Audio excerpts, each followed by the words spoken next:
to my kitchen. I'm gonna do something that my mom used to make once in a while. But one day she had it, it would go real fast. Roscas. Kushkush is like a biscuit that it's twisted, but it has no sugar. And this, I'm gonna make it just like my mom did. On my recipe, I had changed, instead of using lard, I was using Crisco. Well, I'm gonna use lard this time. I have plenty and I need to get rid of it. So that's what I'm gonna do. I have 5 pounds of all-purpose flour here, 3 tablespoons of dry yeast, a tablespoon of sugar, 4 cubes or 1 pound of butter. You want good butter. It's going to give good flavors. I have 1 cup of lard or 1 cup of Crisco if you don't have it. And then we're going to need some salt. So for salt, I'm going to do 2 tablespoons of salt. This is fine salt. I use fine salt when it comes to baking because that salt won't dissolve, and then not worth eating something and you're bite into a piece of salt. Anyway, like I said, this recipe, I have it is our neighbors in Azores. Got the recipe from them. So, but I remember as kids sitting at the table and making this. And we love this. And this is so good with some butter, some St. George cheese. If you make this, you're gonna love it. So I'm gonna start from my yeast. I'm gonna put 1 tablespoon of sugar to wake up that yeast. I'm gonna put 1 tablespoon of flour. And then I have here a cup of warm water. I'm gonna put half of it. I don't think I need the whole thing. And I'm gonna mix all this. And then we're gonna let this bloom. But anyway, I will leave this recipe under description. I already have a video with this. But I kind of been thinking about this. I was supposed to make this last week, but I didn't. I just remembered. I have time today, so I'm gonna do it. Okay, so that's my yeast. Last week, I made some white cheese, queijo branco. And that way, the water that comes out, I save it to bake it. This is really good. There's a lot of protein in this. I need 1.5 cups of this. And I'm gonna substitute this for milk. Instead of milk, my recipe asks for 1.5 cups of milk. I don't know if my mom put milk. I think my mom did water, but I'm gonna substitute because protein. These days I'm always looking for protein. So if you make your cheese, don't throw this away. I threw away a lot of times because what am I gonna do with this? I mean, I'm not baking, now I'm baking more, but I didn't bake every day. So now I'm substituting this for water. Keep the rest in my fridge. Okay, to my butter, I'm gonna mix my lard, Crisco, whatever you have. I'm gonna mix it. Okay, I'm gonna add my butter, my Crisco, whatever it is that you are using. My mom always used lard, and I think that's why they tasted so good, because that flavor of the lard. And I'm gonna use a strainer just in case if there is little pieces of cheese still. Not much.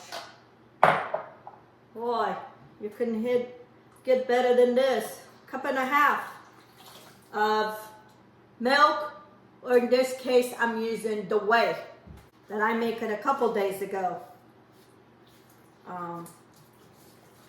I've been making a lot of white cheese because I crave that. Okay, and my yeast has bloomed. It's bloom enough. You just want to know that it's blooming, it's good. And this, though everything is warm in here, so this will get it in no time. And I'm gonna mix this. Gonna mix all this, and then this is gonna rest here maybe about 30 minutes, just so that gluten can relax. Depending the flours, you might have to add more liquid. And this is a different flour from my last time, so I might have to warm up more at that way. It's gonna have at least some nutrition because of this way. So our neighbors, we had these two single neighbors that used to live next to us. They were wealthy ladies. They had everything, all kinds of things, properties. And anyway, my dad had been working for them since he was 12 years old. And they used to make, they were like ants for us because, you know, my dad was there every day and they were right next to us. And they would do a lot of stuff like this. So, anyway. So I'm warming up more of my milk. In my case, I'm using the water that came out of making white cheese. I'm gonna put it into this cup so I know how much more I'm gonna add. So I have 2 cups in here. I knew at least another cup I needed. This depends your flour. So have extra milk aside, so you will have to, if you have to add more. I will put the right amount for this, but again, you just measure as you go slow, because but if it comes to it, if it's too wet, add more flour. If it's too dry, just add. This has no eggs, so this is good. We don't have to spend in eggs. It's just the flour. Okay, so I had 3.5 cups because there was 2 cups in there. And I might have to add a little bit more milk because this stays soft like dough, but not really wet. There's 1 cup of water here. Last week I made so much bread. I made cornbread. Came to the end of the week. My shoulders were hurting. My back was hurting. I was like, what? Why is my shoulders and my back hurting? Well, it was from kneading all that dough and that bread. I do gluten-free, sourdough bread, but you still have to knead it. Anyway, I've been selling sourdough bread every Friday, but I mix the dough on Tuesdays, and then I shape it, and then it goes to the fridge until Friday morning for me to bake. It's one way I can do it because I can control when I'm gonna bake it. And then I made cornbread. I made egg loaves of cornbread. Oh, this smells so good with that lard. I know. We're all trying to eat healthy and certain things, but then in others, you just can't cheat. Okay? And this is how it stays. It doesn't stay very soft. I'm just gonna keep flipping this. You cannot do flips because this dough stays a little bit wet, drier. But it's enough to roll, and that's what you want, okay? So this is gonna rest here for 30 minutes. It's just enough for me to get all my stuff together, get my pans lined with parchment paper, get my rolling thing out, and then preheat my oven. And then I will make it and bake it at the same time. That's how you want it. And I remember asking my mom, how do we know when it's ready to roll? And she told me to cut it with a knife. And inside, you can see all kinds of little bubbles. She says when it's bubbles like that, you know it's ready. It's those kind of things that you think all these years and you still remember. And then there's something happened yesterday I can't remember already. So, anyway, this has enough butter, enough fat in here. Oh, it smells so good. All right, I'll show you when it's start rolling. Okay, friends, this is what my mom was talking about. All these little holes. This one I squished, but there's still little pockets. That's what we need. We know it's ready to start rolling. So I'm gonna make my Roscas. And now we're gonna roll this into a log. And you want, like I said, this is how soft you want. It's not sticking. And it's rolling good. So now you cut it into little pieces, however you want to do it. You can cut it as you go along. I like to cut it like this. And then we're gonna roll into a log. This is gonna be a log probably a little bit bigger than this board if you want to make a nice size Rosca. And you start in the middle and start pulling to the edges. Then you have a rope like this. You fold it in half and then you twist it. And you make into another rope. And then you put one on the bottom and the other half on top, and you make it into a circle.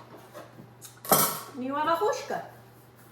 These are so good with some butter, especially the Portuguese butter, or that Kerrygold is like the closest to our butter. It is so good. Or with some St. George cheese.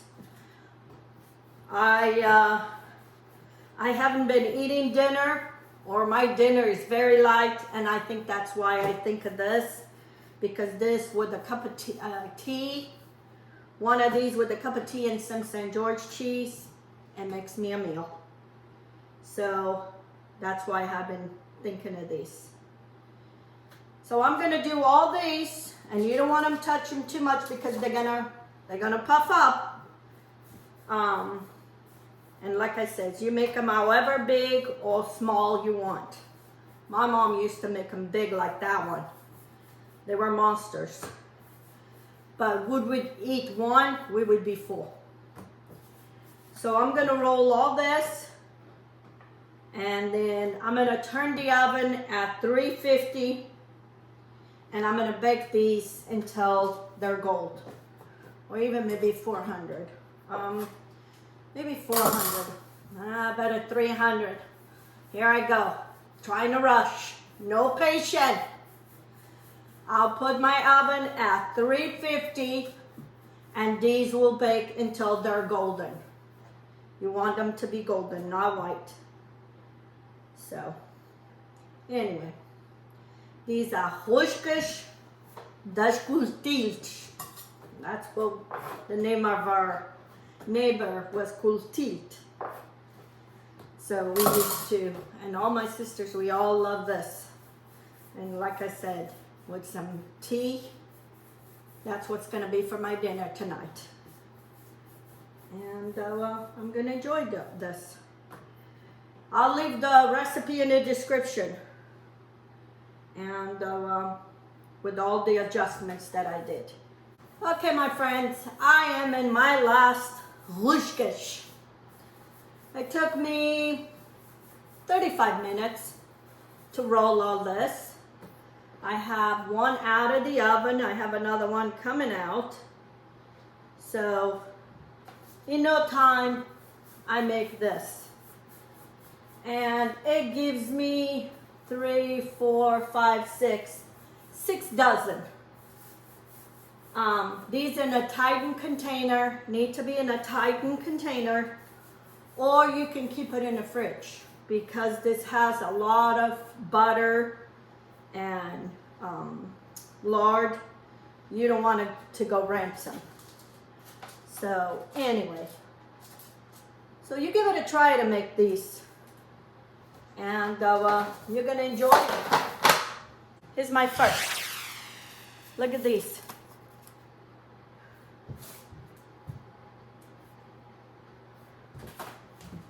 These are so delicious with a cup of tea or coffee if that's what you want.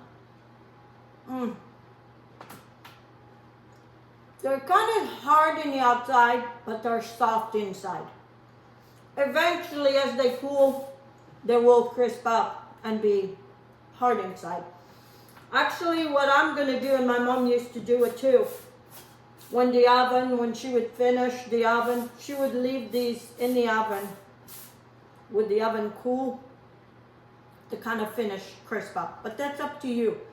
If you want it all crispy all the way through, you put it back in a cool oven, turn it off, and then put all of them in there and let them crisp up inside. If you like them soft inside, just save them like this. I'm gonna need them crispy because they had all that nice butter and that lard. They need to be crispy. But this is so good with some butter or St. George cheese or any cheese. You give it a try. I'll leave the recipe on the description so you can follow through. And I leave the changes that I made today because again, it depends the flours. Until next time, let's get cooking. Have a good day.